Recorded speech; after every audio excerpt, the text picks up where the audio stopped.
When Pope Francis stepped onto the balcony of St. Peter's Basilica, on that cool March evening in 2013, the world watched with hope, curiosity, and caution.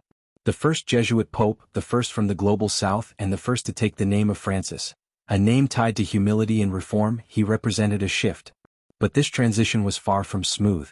What began as a papacy of inclusion, dialogue, and mercy quickly became a lightning rod for resistance. The clash wasn't merely cultural or generational, it was theological, doctrinal, and deeply spiritual.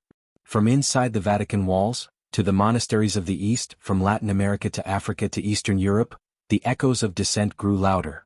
Not a few of his fellow bishops and even cardinals openly challenged his teachings and direction. Letters were penned. Dubia were submitted. Accusations flew, not only from the Latin Rite, but also from clergy of Eastern Catholic churches, who feared that core doctrines were being diluted in the name of modernization. The most explosive criticisms came as Pope Francis engaged in bold interfaith dialogue, most notably declaring in meetings like the one in Singapore, that all religions ultimately lead to the same God. To many this was a gesture of peace and understanding. But to others, it seemed a denial of Christ's words in the Gospel of John, "I am the way, the truth, and the life. No one comes to the Father except through me." His openness to LGBTQ persons and controversial statement, allowing blessings of same-sex unions, ignited further outrage, particularly among those who looked to Scripture's clear condemnation of such relationships in Leviticus and Romans. To them, the Pope was not merely stretching pastoral practice, he was treading dangerously close to heresy. The Church's long-held doctrines on salvation, sexuality, and sin seemed, in their eyes, to be undergoing quiet revision. What followed was a season of internal upheaval, where correction came not always from within the Curia, but from open letters, public denouncements, and even threats of schism. This was no peaceful reign, it was a papacy under fire. As the storm around Pope Francis's papacy gathered strength, certain names emerged as lightning rods in the battle over the soul of the Church. These weren't fringe voices shouting from the margins, they were pillars of the hierarchy, men once trusted with the highest responsibilities in the Catholic world. Some were cardinals, others archbishops, but all had once stood in the inner circles of ecclesial authority. Over time, however, their paths diverged from that of the Pope. Some fell due to scandal, others by bold resistance. But in each case, their fall or distancing sent ripples across the global Church. Let us now look at 5 powerful churchmen, once honored, now disgraced or marginalized, whose stories reflect the deeper turbulence of this papacy.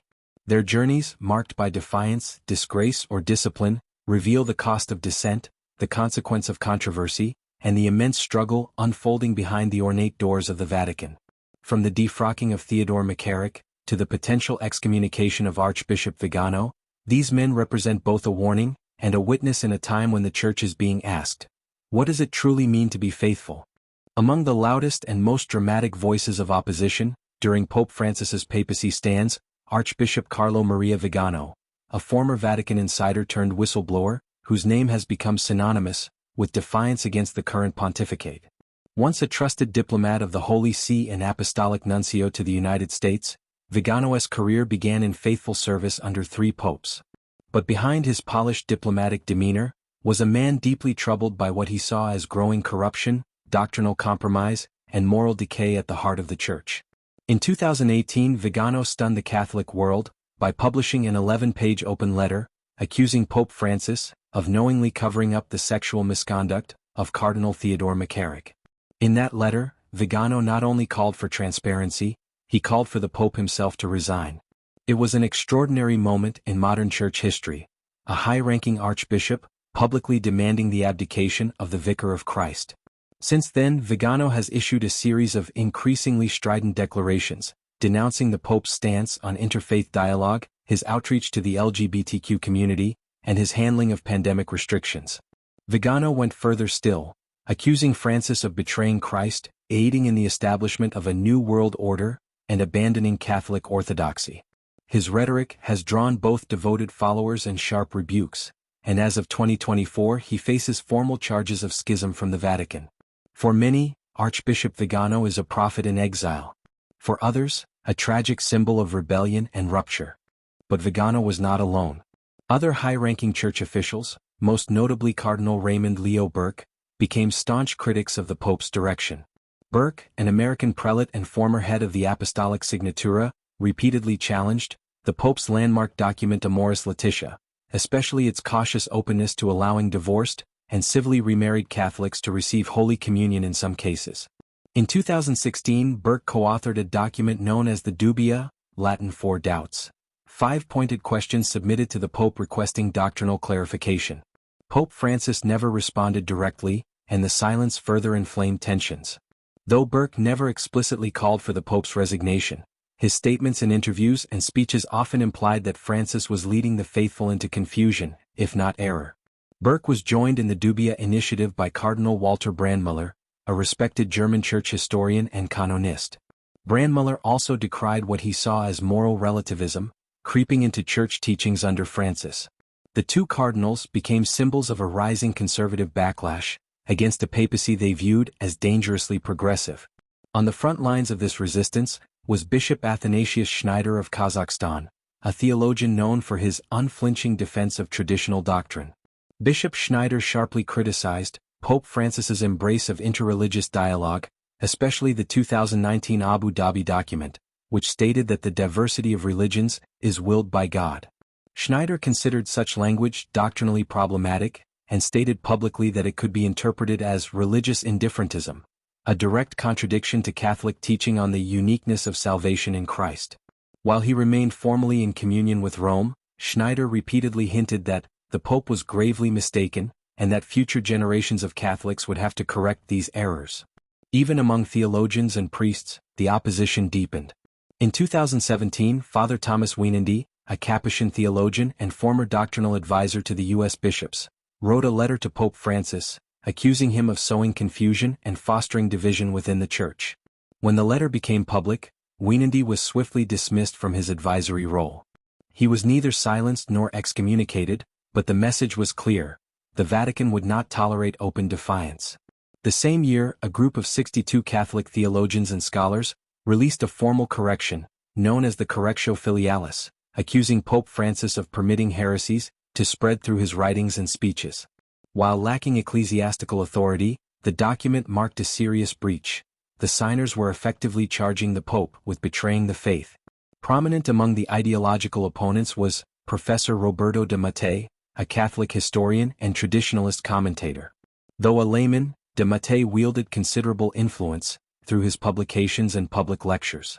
He claimed that Pope Francis's teachings departed from the perennial magisterium of the Church, and even speculated that Francis could be a material heretic, a pope in name but not in truth.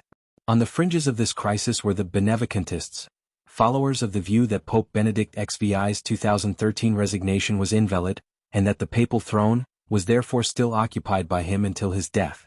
This belief, initially dismissed as a conspiracy theory, gained traction in small but passionate circles in Italy, Spain, Costa Rica, and the United States. Priests such as Father Alessandro Minutella and Father Natale Sant'Aniceto openly preached that Pope Francis was an antipope. They accused him of destroying the liturgy, defiling the faith, and leading souls into perdition. Both were eventually excommunicated for refusing to submit to papal authority. Together, these voices formed a mosaic of dissent, a mixture of principled objection, theological resistance, and outright defiance. While their numbers were relatively small compared to the global Catholic population, their impact was amplified through media outlets, online platforms, and traditionalist forums. And yet, despite these attacks, some subtle, others blistering, Pope Francis did not waver. He took measured but firm action, excommunicating those who declared him illegitimate, restructuring the Roman Curia to promote transparency and mission, and continually appealing to the Church's deeper vocation of unity, mercy, and humility. His silence in the face of some criticisms, particularly the Dubia, was often interpreted as weakness, but others saw it as an act of Christ-like restraint. In response to these challenges, Pope Francis and the Vatican took decisive actions to uphold doctrinal unity and the authority of the papacy. The excommunications of Vigano and Sant'Aniceto underscored the Church's commitment to maintaining its teachings and hierarchical structure. These measures were grounded in canon law, specifically Canons 751 and 1364 Section 1, which pertain to schism and heresy. Beyond disciplinary actions, Pope Francis implemented structural reforms to address underlying issues. In 2022 he promulgated the Apostolic Constitution, Predicate Evangelium, restructuring the Roman Curia, to emphasize evangelization and service over bureaucracy. This reform aimed to foster a more responsive and mission-oriented church. Additionally, in 2019, Pope Francis amended canon law to allow for the dismissal of religious individuals who desert their communities for over a year without permission, reflecting his commitment to discipline and communal responsibility. The apostasy movement was also fueled by theological disagreements, particularly concerning Pope Francis's 2016 Apostolic Exhortation, Amoris Laetitia. This document, which opened the possibility for divorced and remarried Catholics to receive communion under certain conditions, sparked controversy among traditionalists. In 2017, a group of 62 scholars issued the Correctio Filialis, accusing Pope Francis of propagating heresies through Amoris Laetitia and other statements. They contended that the Pope's teachings undermined traditional Catholic doctrines on sin, grace, and the sacraments. These theological disputes deepened divisions within the Church, with critics accusing Pope Francis of departing from established doctrine, while supporters argued that he was fostering a more compassionate and inclusive Church. The Vatican's confrontation with apostasy and schism under Pope Francis's leadership highlighted the tensions between tradition and reform within the Catholic Church. While the Pope's actions reinforced the authority of the papacy and sought to promote unity, they also exposed deep-seated divisions. As the Church moves forward, it faces the ongoing challenge of balancing doctrinal integrity with pastoral sensitivity, striving to remain faithful to its teachings, while addressing the needs of a diverse and evolving global congregation.